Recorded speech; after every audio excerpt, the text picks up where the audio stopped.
Cruise, yeah! We're back again from our living room. This is recorded in Punta de Mita. La Cruz de Guanacaxtle. La Cruz de Guanacaxtle? Guanacaxtle. We haven't heard any locals say it. We just try to say it ourselves. Yeah. That old popular town that everyone told us to visit. Mm-hmm. La Cruz de Guanacaxtle. Yeah, our little studio here is kind of halfway between Punta Mita and La Cruz de Guanacaxtle. We've been doing most of our dining and shopping out down there because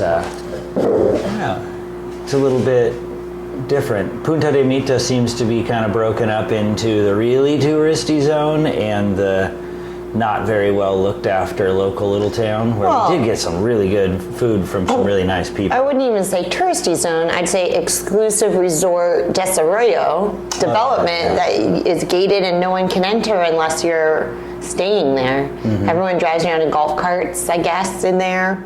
We have an exclusive beach club. Recently, in 2016, the government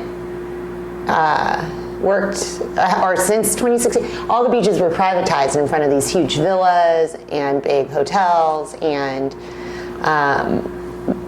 finally the Mexican government has been working to open the coastline.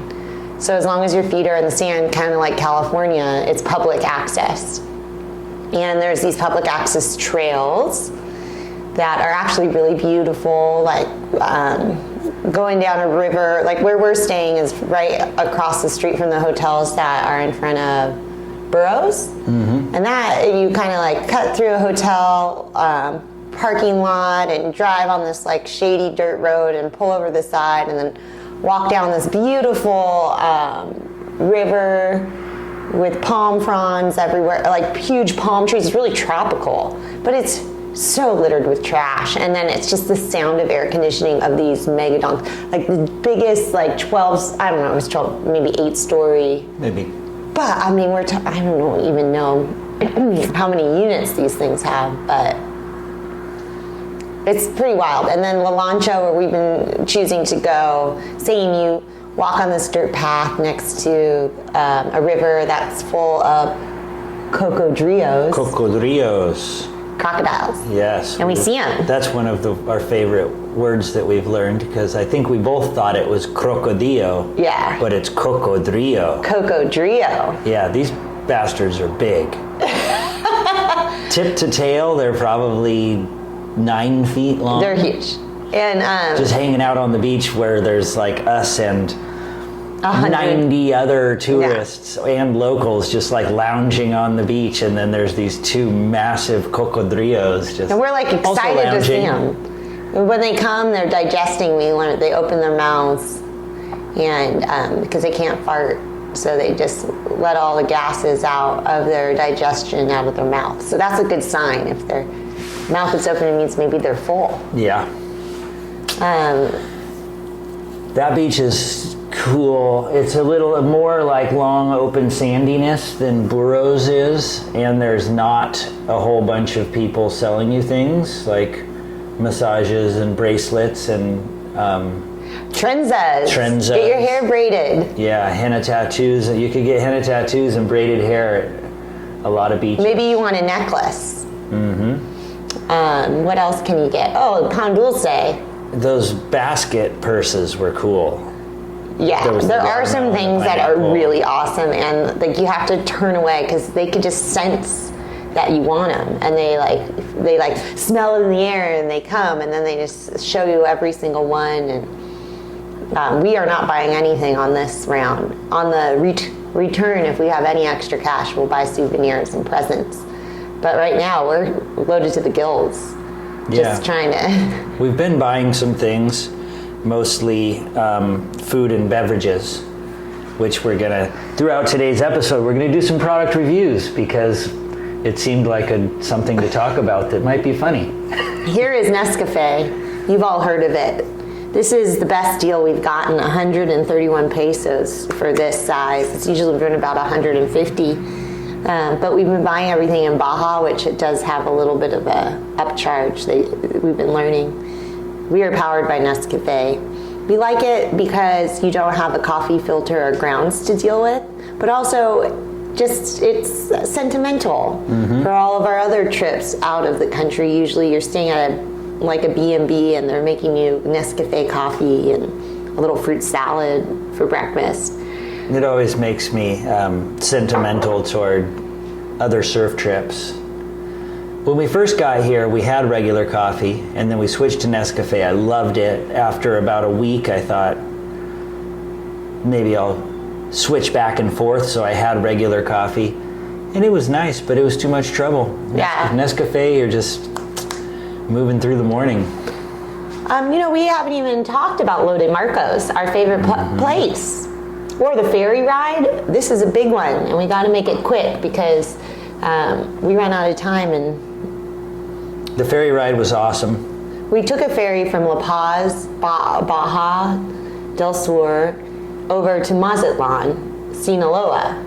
16-hour ferry ride.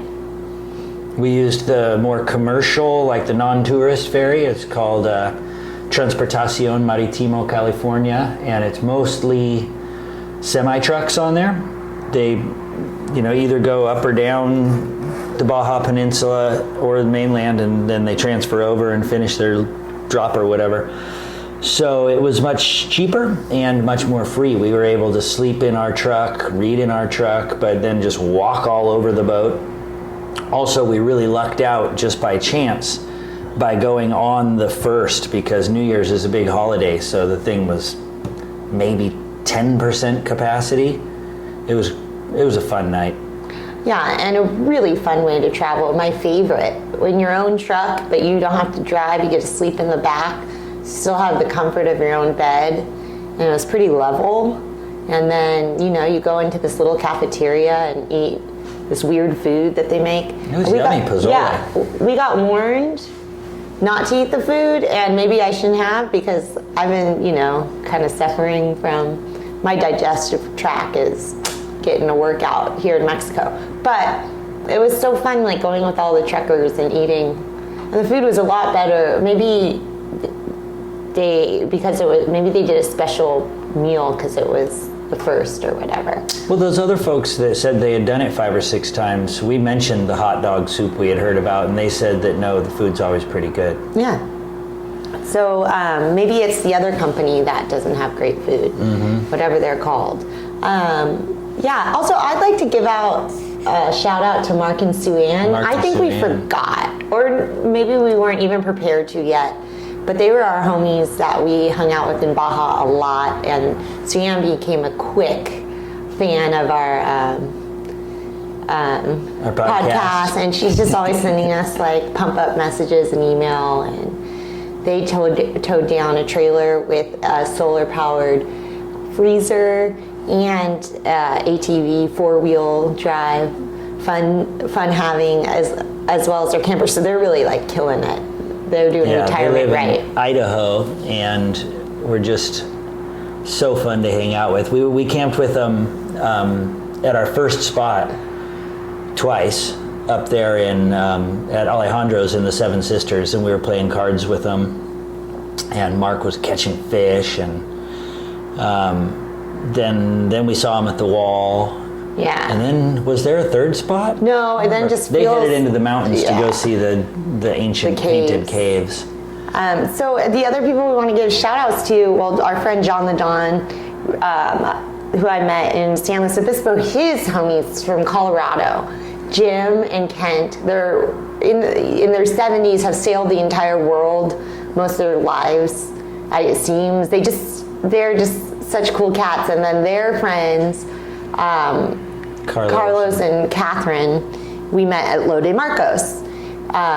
John sent us down, kind of connected with these folks because they've been coming down to Mexico, driving their trailers down now, sailing, exploring this area their whole lives.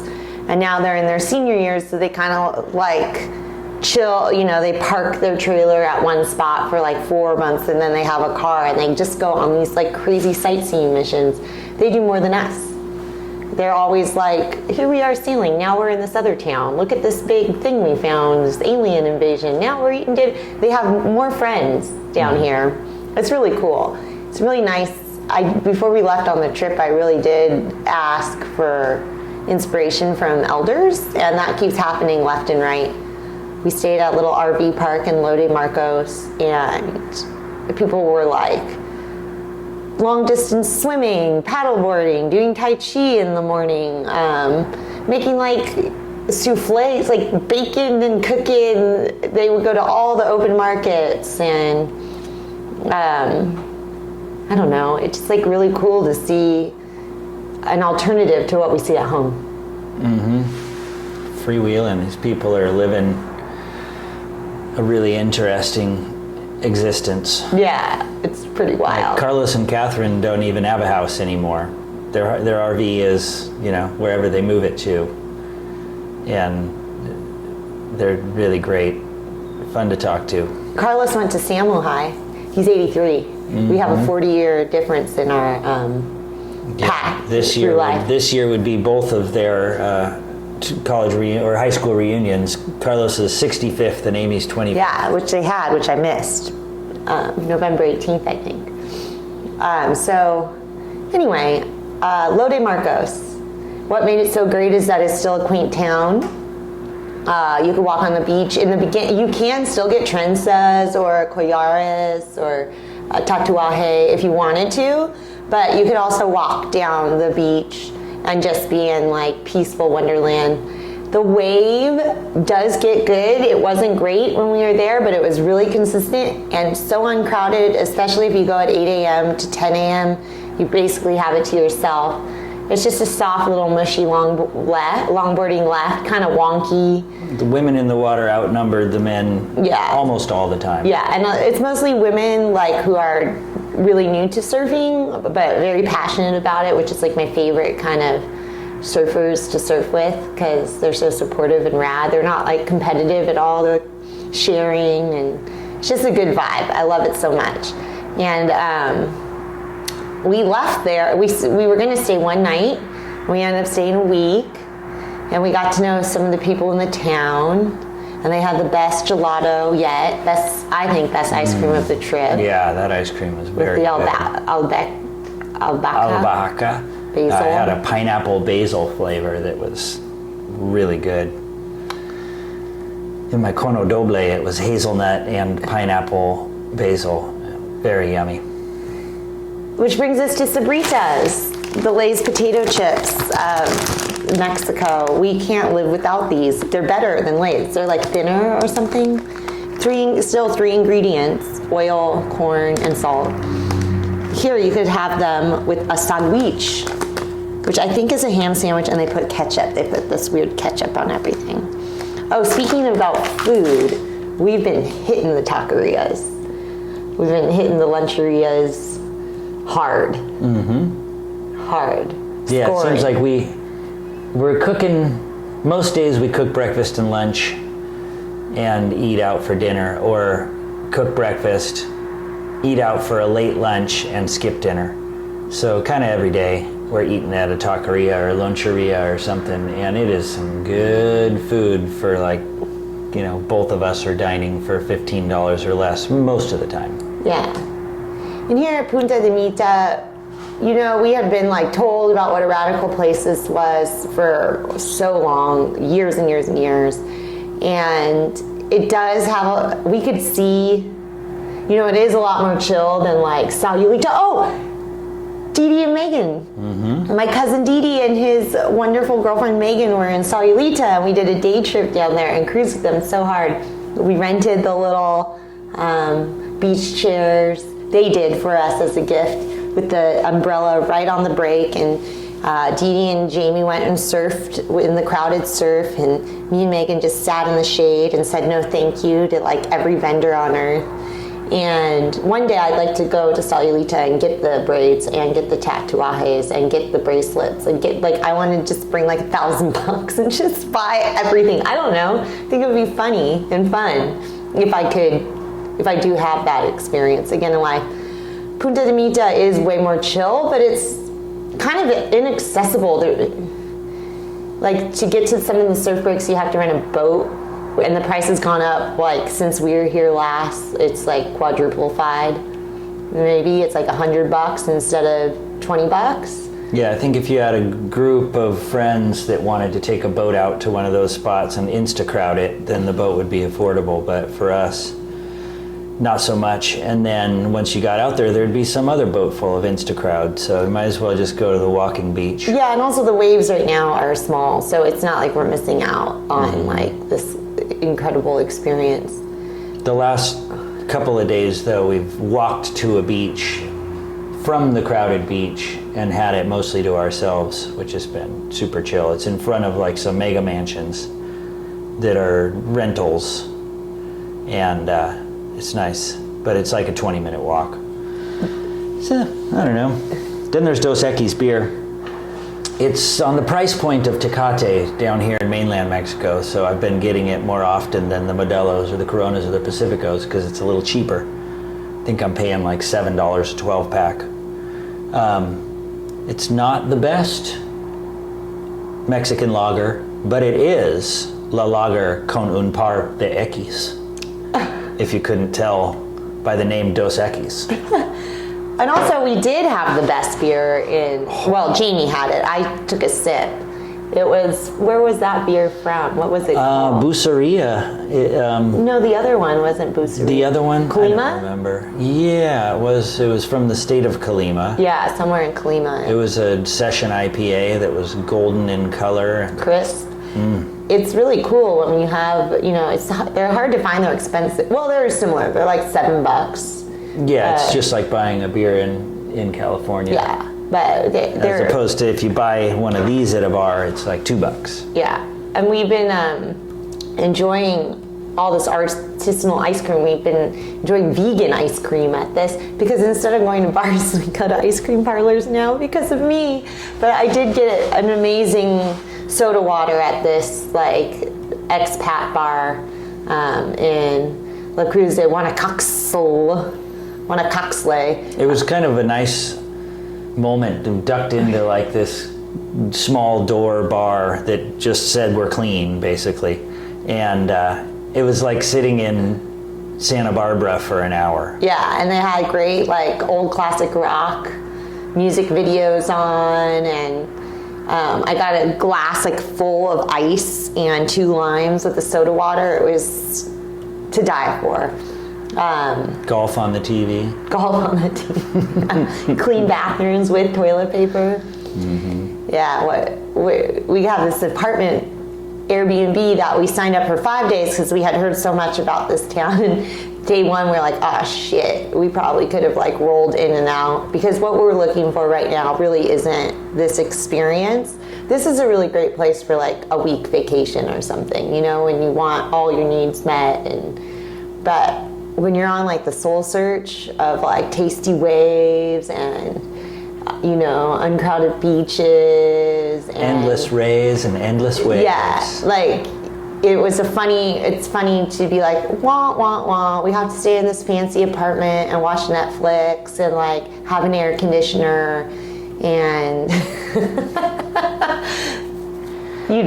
But I got a fin box fixed on a board at the surf shop next door. That would have been hard to do in the middle of nowhere. And this beach we've been going to, we've really been enjoying it. Yeah, we love it. We play a game of cribbage, we read our books a little bit, maybe Amy writes in her journal, and then we take a walk and we surf and... Yeah, we got our laundry done, and it was the first time since we've been on the road that our laundry got folded like perfectly, and they folded every pair of underwear like in these like origami shaped like squares, and that was really great. Yes, 10 out of 10 for this laundress. Yes. Oh, and we went to Bucerias, walked around that town. The whole time I was like, Jamie, what's up with this town? It smells like dog shit. And when we finally got in the car, it was because it's me. I'm the problem, it's me. I had stepped in dog shit, and I thought the whole town just smelled like dog shit all day long. It was so funny. We finally figured out what that Britney Spears song is about. It's Taylor Swift. Oh yeah, Taylor Swift. Duh. Taylor Swift. Christ. We found an ATM that was at a bank. We learned this thing from our friend Jim, the sailor around the world, that when you pull out your money out of the ATM, you have to go to a bank. You don't want to go to an ATM in a mall or something because those have the card readers on them, more likely. And then they say to you, after you do all this stuff, they're like, we would like to also impose a 6% fee exchange rate. Do you accept it? And if you say, yes, I accept it, they just take an extra 6%. But if you decline it, they don't take an extra 6% of your money. And you still get your money. And you still get your money. So at first, it feels like, of course, accept, like you don't have any choice. The bank's going to do what it's going to do. But in this case, as Jim put it, they ask you if they can steal from you. Yeah, and you so say no. So yesterday, we just declined, and then you still get your money with a regular ATM. We saved like $50 each or something. Mm-hmm. Or no, maybe... whatever, maybe total we saved. We're pulling out big chunks because it's kind of hard to get money down here. Yeah. And it's best to just be rolling with pesos. But we are tripping out. It is wild to be on tomorrow, or maybe today, whatever it is, month 4. Today is pretty much the last day of our 4th month. Yeah. Last day. Yeah, and we can't believe how slow time goes when you don't have a job. And we thought, oh, a year, that's going to fly by. And it is flying by when you think, oh my gosh, we're a third of the way done. But then in the moment every day, we just laugh at like how long the days are and how long the weeks are and how much we're packing in and slowing down. And we're still in bed 11 hours a night. Yeah. Yeah, it's kind of funny just because... we're not nightlife people anymore. So we kind of go to bed when it gets dark and we wake up when the sun rises. We keep seeing these signs when we're doing our afternoon in town. They're like, live music tonight, 9:30. And we're like, why would they even bother? Who in the world is going to be out here at 9:30? Last night, we finished our dinner and then we were walking to like the fruiteria to get our produce and stuff and the ice cream shop, of course, and it was 7:30 and all of a sudden the whole town there was lit up. people everywhere. It went from a full ghost town where you're like, I guess nobody lives in this town, to there's people everywhere. It's cool too because all the kids are like the 14, 16-year-olds have like these motorcycles and they're just ripping through town. It looks so fun for them. Mm-hmm. And everyone continues to be so nice. So kind, so I don't know. We're loving it. We're loving every interaction. Even the security guard on the private beach was like super cool with us. Yeah. Yeah, I left Amy alone for a half hour because she was afraid to walk down the beach past the security guard. So I was surfing. And then when she came walking down, the security guard approached her and she was like, oh, great, I was right. But he was just hitting on her. Still got it, baby. Still got it. Anyway. Excuse me, miss. Where are you staying? How old are you? That's when I was like, what is this? Do you have a husband? Yeah. Oh, no, that's when it was. When he asked, are you married? I was like, oh, this is not the kind of interrogation I thought it was. He used his power. Well, anyway, I think that's signing off, right? Yeah, we probably better. Because we won't be able to download this. Yeah, too much is too much. We're thinking of you all. Mm-hmm.